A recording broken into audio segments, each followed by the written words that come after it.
What's up, folks? So the last 3 days was all about the painting that I posted yesterday, and I just want to bring you through some of my thought process as I was painting this.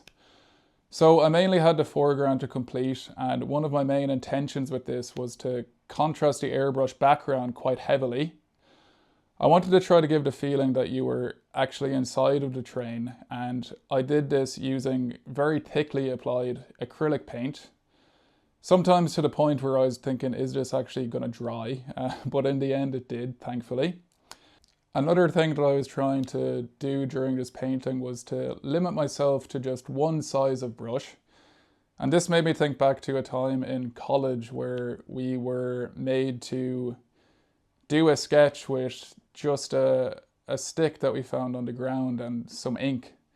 And at the time I really didn't like this approach, but I think I'm starting to understand this idea of kind of limiting your materials and just focusing on what matters, which is the painting, really.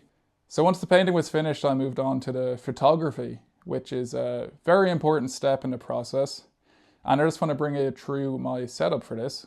This is a big sheet of MDF, which I take all of my photos against.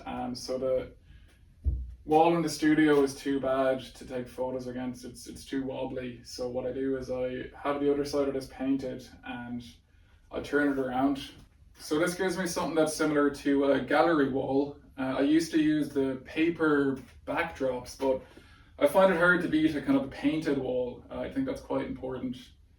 So the other parts of the setup is, so I have these flowers on the wall which give a bit of variation when needed. And then I have this big ring light which is used to counterbalance the natural light that I have coming in on the left side. So that's the setup.